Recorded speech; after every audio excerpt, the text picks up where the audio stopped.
Good morning. I'm going to take a hopefully rather different approach to what you might normally get about a maritime strategy for Australia. The sort of title of my talk is Managing Australia's Maritime Strategy in an Era of Austerity. I'm not going to talk about sea control, sea denial, and all those things that you experts are so fond of. I want to look at the bigger picture. I basically want to look at three things. One is the refocus to our own region, which is quintessentially a maritime region after 10, 11 years in Afghanistan. In other words, the abiding nature of Australia's strategic geography. Second, I want to talk about the defence budget and money and how we're going to have to refocus in a much tougher way on resources in a prolonged period or era of austerity. And finally, I'll talk very briefly about the main theme of this conference, and that is naval diplomacy, and how we need to be better at managing and orchestrating the peace in our part of the world. Many decades ago, in the late 1970s, when I was head of the National Assessment Staff, which was probably the best job I ever had, I worked for Australia's most powerful Mandarin, Sir Arthur Tang. Sir Arthur was the permanent secretary of the Foreign Ministry for 11 years and the permanent secretary of Defence for 9 years. He was an extremely powerful man and a man to be feared, and I feared him. He taught me two very important principles which I want to leave with you in this talk. The first principle of Sir Arthur Tang's was that the most important single piece of documentation for any defence planner is a map of one's own country, by which he meant your country and your surrounding region. And I must say, when I was Deputy Secretary of Defence, I insisted that all my staff, civilian and military, had a map of Australia and the region on their wall. Otherwise, how can you comprehend force structure priorities? The second Tang guidance was that strategy without money ain't strategy. And too many of my academic friends and media commentators simply don't understand that. They don't address it because generally they're not comfortable with it, and yet it is central. Money is not a free good. So that's my approach. So now to my speech. Australia's defence policy faces two crucial challenges. The first is that our strategic priority must now shift from Afghanistan to our region of primary strategic concern to our north, which is primarily a maritime theatre of operations. Second, we face, as I've just said, a period of fiscal austerity in which resources available for defence will be constrained. It would be far from easy to manage these two contending policy pressures. So my main theme to this audience is that our strategic geography must return to its proper place in defence planning, and that the financial outlook demands a rethink of our defence priorities. As my good friend Rear Admiral Richard Hill states in his seminal work, Maritime Strategy for Medium Powers, the mismatch between what one would like to be able to do as a nation-state and what one's resources will allow one to do is the central dilemma for the medium power. This certainly applies to Australia as a medium power. There is always much we would like to do and all too few resources with which to do it. For the foreseeable future, discipline in resource allocation in defence will have to be applied much more rigorously. There is also the issue of our approach to strategy. As Admiral Hill again observes, overreaching abroad and weakness closer to home is always a danger for middle powers. In my view, we must not fall into the trap of losing our sense of strategic direction like we did after our long involvement in the Vietnam War. Turning now to strategic policy changes to support a maritime strategy. This year's 2013 Defence White Paper makes it clear that Australia's geography requires a maritime strategy for deterring and defeating attacks against Australia and contributing to the security of our immediate neighbourhood and the wider region. This requires the ability to generate a joint force able to operate in a maritime environment that extends, in my view, from the eastern Indian Ocean to the entire South Pacific and from all of Southeast Asia to the Southern Ocean. This amounts to more than 20% of the Earth's surface, which is a challenging operational task, I think you'll agree, for a defence force of less than 60,000. While the Abbott government has promised a new white paper within 18 months, it has confirmed that its defence policy objectives are basically the same as those in the Howard government's 2000 defence white paper, and they are as follows in the Abbott government's defence policy. 1. Ensuring the defence of Australia and its direct approaches. 2. Fostering security and stability in our immediate neighbourhood. 3. Supporting strategic stability in the wider Asia-Pacific region. And 4. Supporting global security. These are no different from those in this year's 2013 white paper, so I'm reasonably confident we've got a basic bipartisan approach to strategic policy, not to money and not to force structure, however. The 2013 Defence White Paper's description of Australia's military strategy emphasises the importance of the maritime domain to controlling the sea and air approaches to the continent, and it seeks to optimise the significant advantages to be gained from the strategic depth provided by the geography of our continent. When we compare ourselves with many other nations in our region, for instance, the Republic of Korea, we should be grateful for the security that comes from our unique strategic geography. Although the Howard government's 2000 Defence White Paper also talked about Australia needing a fundamentally maritime strategy, it failed to provide much detail and was overtaken by events for the following decade in Iraq and Afghanistan. And therein lies a problem. Because of our preoccupation with expeditionary forces in distant theatres, we have run down some of the most crucial capabilities we now need to support a maritime strategy. These include anti-submarine warfare, mine hunting and sweeping, electronic warfare, and maritime surveillance and detection. Moreover, our bases and facilities in the north and northwest of the continent cannot sustain high-tempo military operations, a problem that, left unaddressed, will be compounded as new ships and new aircraft are introduced into the force. These deficiencies, ladies and gentlemen, require urgent rectification. We need to refocus on the highly demanding nature of military operations in an archipelagic environment.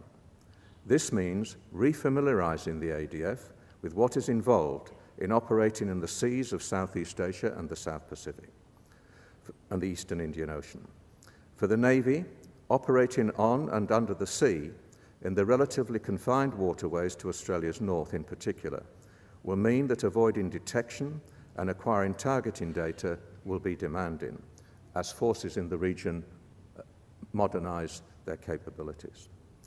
The technical specifications of sonars and radars will require optimization for potential military operations in the archipelago, as will be the capacity to detect and track targets in a theatre of operations where it will be easier for the opposition to conceal itself. All this points to the need to reinstitute those capabilities that have been allowed to be run down, for understandable reasons, in a period when the Defence Force has been preoccupied with operations in Afghanistan and the Middle East. Intelligence, surveillance and reconnaissance capabilities, and targeting and network analysis must now be prioritised for our own unique physical operating environment. There are three geographical areas that now require the attention of the ADF. First, it needs to reacquaint itself with the north and northwest of our own continent and our maritime and air approaches.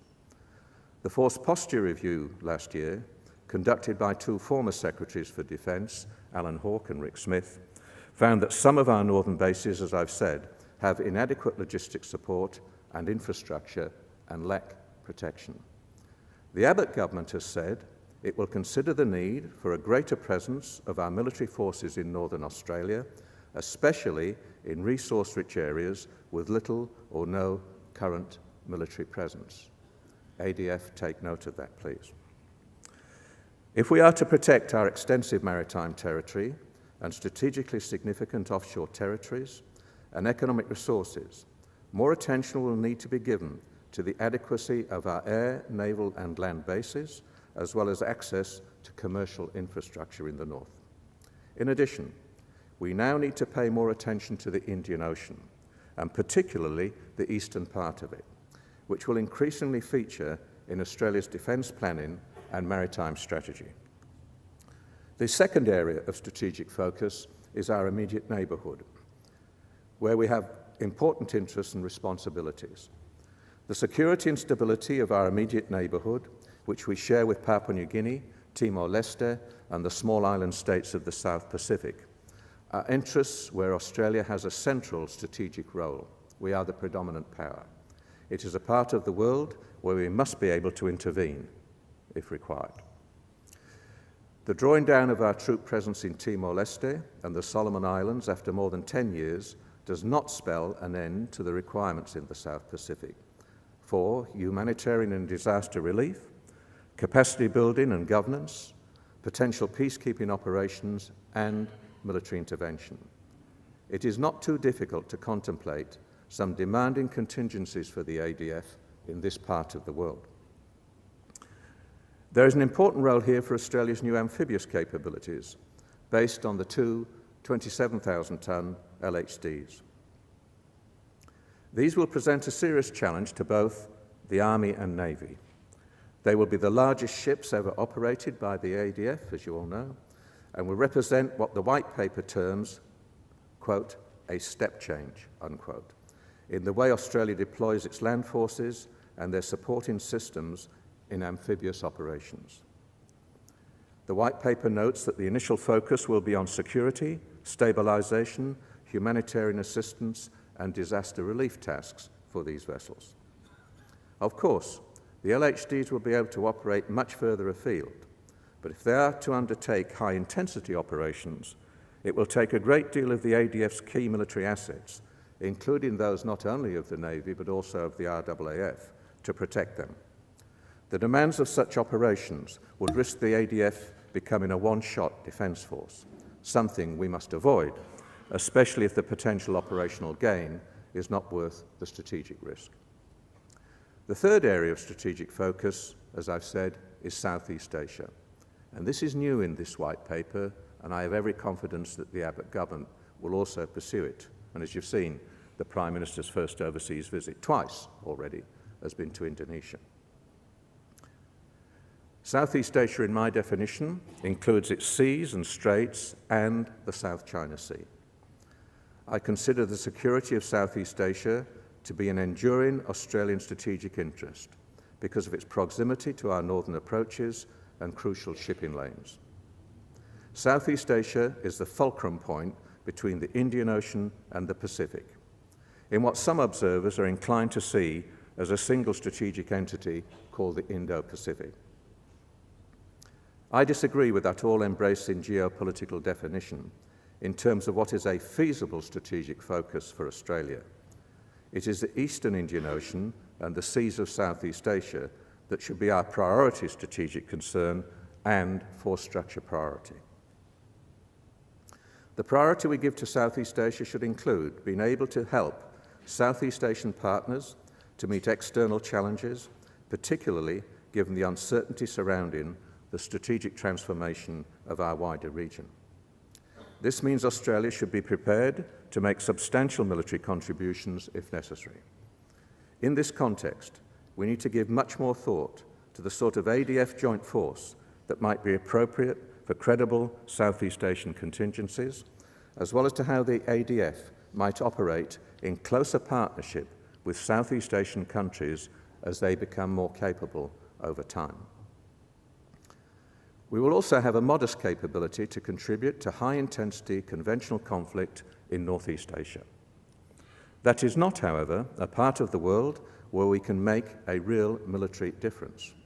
Even so, meeting our alliance commitments to the United States might involve niche contributions, by some of the high technology assets that we acquire for our own force structure purposes and that would also be relevant to Northeast Asian contingencies. A useful contribution in the event of high-intensity conventional war in Northeast Asia would be for us to be able to contribute to what the Americans call a distant blockade, which for us would be a closer military operation to our north.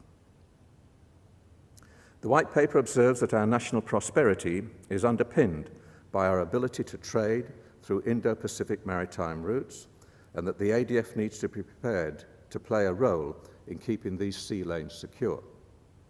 That should not be interpreted, in my view, to mean that Navy will be required to defend sea lanes at great distance all the way to the North Pacific or all the way to the Western Indian Ocean. Rather, we should concentrate our efforts on operations and focal areas relatively closer to home, including the protection of trade vital to our economy. All of this means that we need to focus on what is affordable and credible militarily with a defence force the size of ours. In the event of high-intensity conventional combat operations in our region, we would always need to hold sufficient forces to defend ourselves. Our military resources are limited, and the first call upon them must be in respect of our own national security tasks. It should be a fundamental tenet of Australian strategic policy that the scale of our contributions will be determined by our national interests and the limits of our capacity. And I want now to turn to the latter, that is, the affordability and limits to Australia's defence capacity. The outlook for the world economy is in many ways the biggest strategic uncertainty facing us.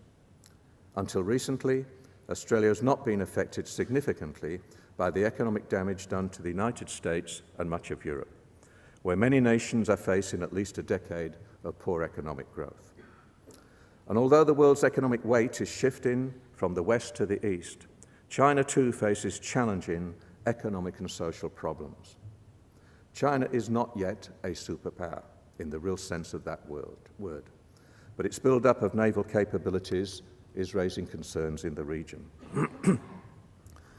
America, in my view, will continue to be the world's strongest military power and the most influential power in our region for the foreseeable future, despite some rather trendy speculation about the current short-term damage done by the US Congress. That is not a long-term issue. However, the United States is unlikely to conduct large-scale and prolonged stability operations such as we have seen in the last 2 decades in Iraq and Afghanistan. Most Western nations are now likely to be much more selective about participating in large-scale ground conflicts in the Middle East, as we are currently seeing with regard to Syria. We should not rule out making modest military contributions in the future, but Australia is unlikely to be involved in major military operations in the Middle East, in my view. For Australia, our economic outlook too has changed. After over 22 years of unbroken economic growth, the best in the developed world, we now face the fact the resources boom is slowing, government revenues have taken a big structural hit, economic growth is well below trend, and the federal government budget faces long-run deficits. Something serious has to be done about cutting government expenditure, and yet we continue to load the budget with future debt. This means that defence should not expect to return to the good times anytime soon. There is, in my view, a good case to spend more on defence as soon as practicable.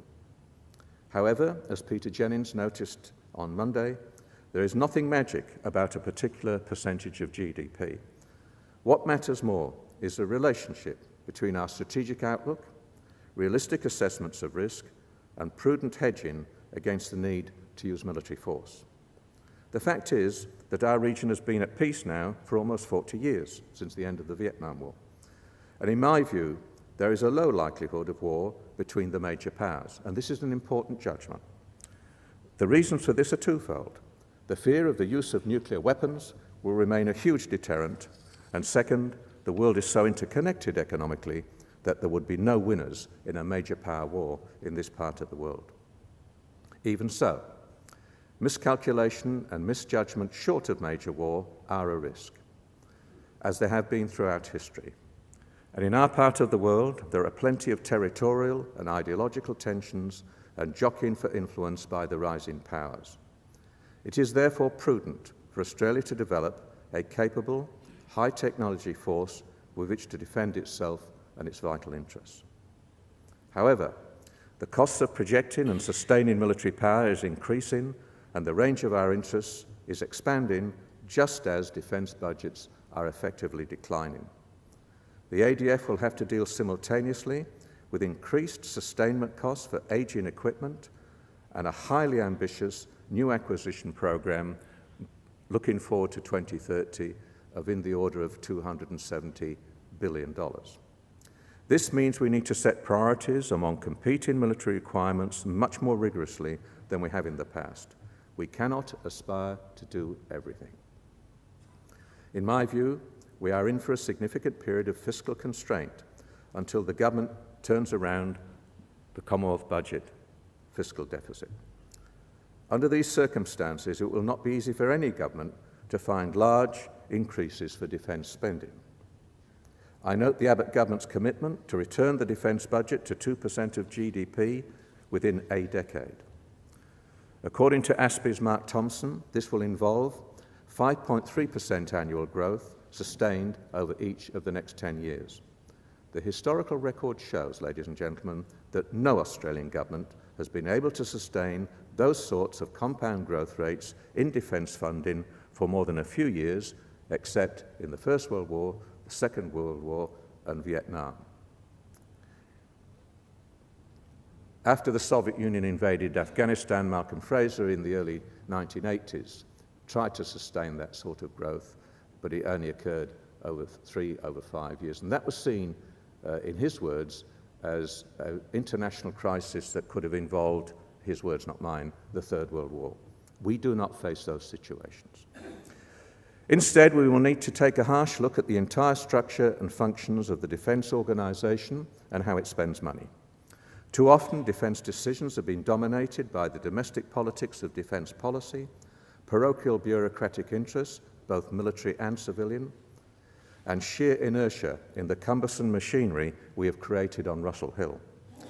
The government has foreshadowed a first principles review of the Department of Defence's structure and major processes, with a focus on minimising bureaucracy and maximising frontline resources. The government's policy also says it will reform the DMO, the Defence Materiel Organisation, to make its procurements more cost-effective. That is something that, in my view, clearly needs attention. Are you aware that the DMO's running costs are practically the same as the entire running cost budget of our Foreign Affairs Department? So what to do? First, escalating manpower costs are threatening to undermine the delivery of sharp-end warfighting capabilities.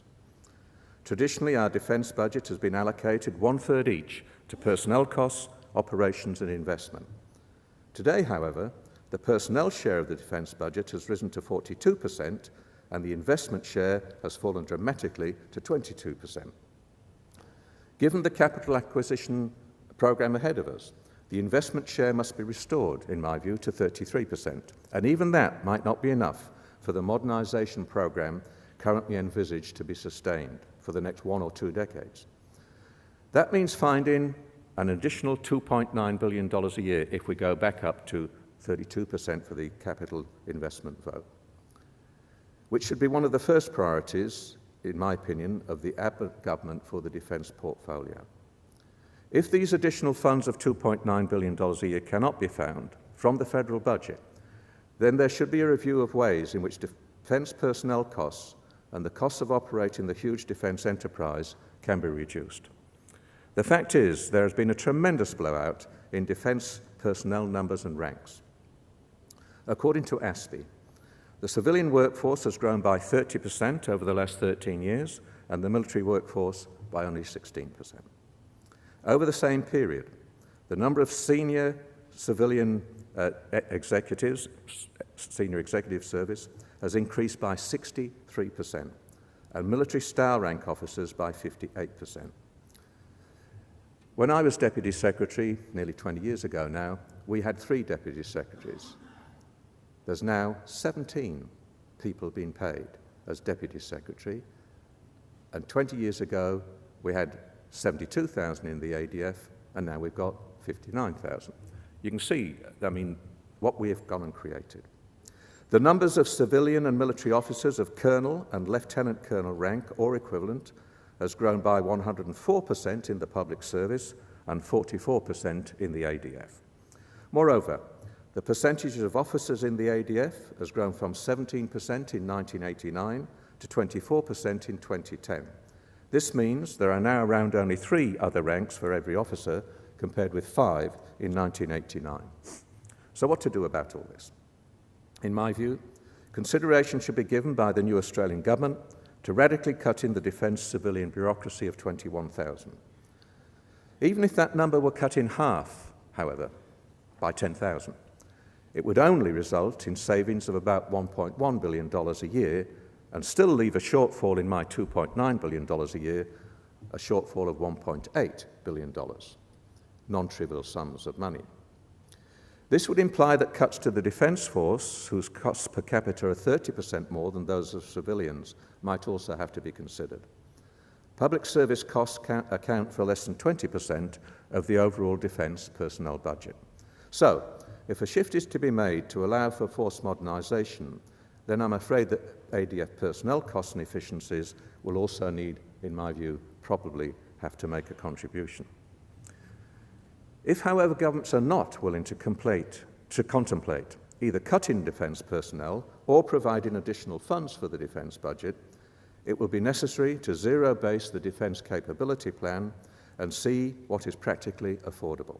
For example, it may be that we have to contemplate acquiring less than 100 joint strike fighters for $16 billion and fewer than 12 submarines for up to $30 billion, and invite Army to reconsider its $19 billion bid for Project Land 400 to defeat a peer competitor on the battlefield, whatever that means. These 3 projects alone account for more than 1/4 of the $275 billion defence acquisition plan out to 2030. My view is that the huge cost of these programs needs to be reconsidered against our economic circumstances, and some of them simply do not have any plausible strategic justification. These are projects that have gone well beyond the scale and risks in any previous big defence projects and will crowd out what is required to acquire other important elements of a technologically complex force through their sheer demands on future budgets. So as the government considers big capability proposals like these, it will be important for it to understand the scale of investment involved and what other defence capabilities might need to be foregone. We can't have everything. Finally, let me conclude with a short section on keeping the peace and the role of naval diplomacy, which has been central to this conference. Australia has been free from the threat of military attack for almost 70 years now. The use of military force is not a course adopted lightly by one country against another. Our strategic assessments identify many uncertainties, but the prospects for keeping the peace are, in my view, relatively favourable. Of course, any prudent defence force has to hedge against an unpredictable future. That is why Australia must focus on developing a high-technology, capable ADF that has a clear margin of technological advantage in our region. The drawdown of the ADF's major operations overseas presents an opportunity to rebalance Australia's force posture, to refocus efforts in support of regional security. These operational drawdowns should be used to increase the ADF's capacity for regional engagement and so help shape a cooperative security environment.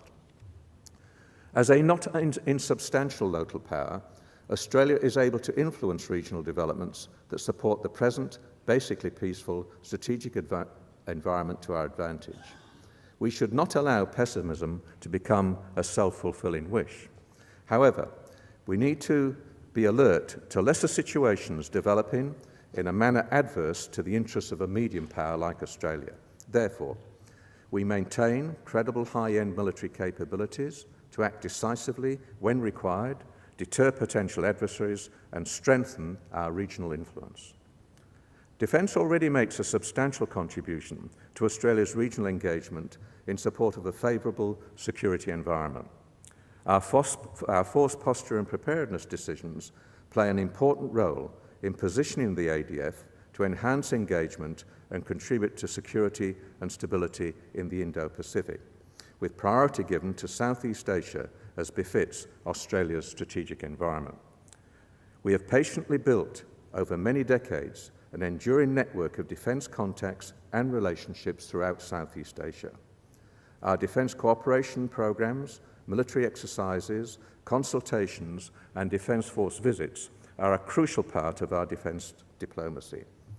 Service-to-service relationships are already strong with a number of regional countries and provide a firm basis to deepen particular security partnerships. Our membership of the ASEAN Regional Forum, the ASEAN Defence Ministers Meeting Plus, the East Asia Summit, and the Asia-Pacific Economic Cooperation Organization, APEC, underlines our commitment to confidence building and strengthening rules-based institutions in our region. Whilst it is true that the Asian region lacks the sort of arms control agreements that existed in Europe in the Cold War, the fact is we do not face the same dangerous ideological confrontation of that era. In view of the great diversity of the region and the different security concerns of the countries in it, we simply cannot copy the experience of other regions in building confidence, trust, and transparency. We need our own unique regional approach. On behalf of our Department of Foreign Affairs, I have represented Australia since 2006 at all 7 meetings of the ASEAN Regional Forum's Expert and Eminent Persons Group. What a fantastic title that is. This group is tasked by ARF ministers to advance practical preventive diplomacy measures and confidence building with the 27 countries of the IRF. As I've said, I've sat at all 7 meetings over the last 7 years. This group is playing a significant role in building up mutual understanding and mutual trust in our region. This, in my opinion, is the way to manage differences and avoid tension.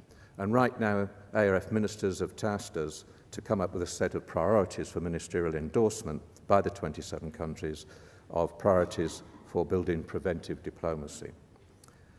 In this context, I consider that naval diplomacy is one of the key non-threatening areas of military cooperation that we need to develop further. Naval diplomacy does not have the same territorial sensitivities as boots on the ground or aircraft overflights. It can embrace the entire gamut of our international interests, ranging from fostering goodwill, demonstrating our way of life, supporting our trade interests, showcasing our military capabilities, and supporting our regional military engagement. Maritime security, I don't need to remind you, is of crucial interest to us all in this room due to the importance of shipping and seaborne trade throughout the entire Indo-Pacific region. Maritime security-related issues represent some of the most pressing and potentially useful areas for cooperation in the region. They range from conventional maritime security issues, including state sovereignty concerns, to non-traditional maritime security issues such as piracy, terrorism, natural disasters, drug smuggling, and search and rescue.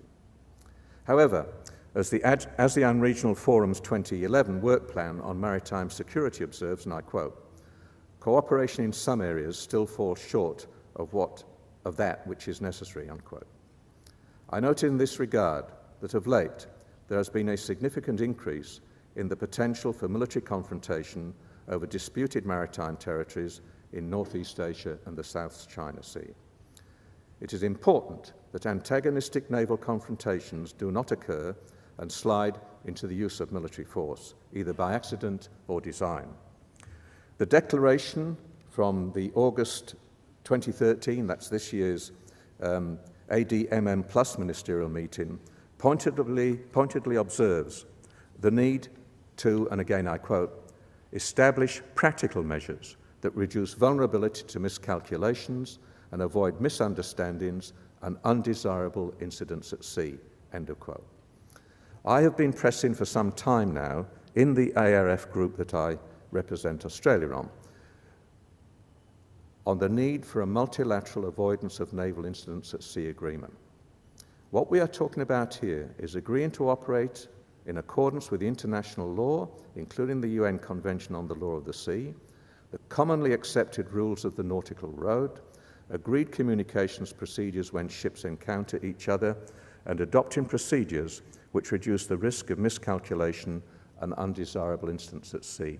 And let me remind you, at the height of the Cold War in 1972, the Soviet Union and the United States had such an avoidance of naval incidents at sea agreement, which said, in close proximity naval maneuvering, you shall not point your guns, missiles, torpedo tubes at each other.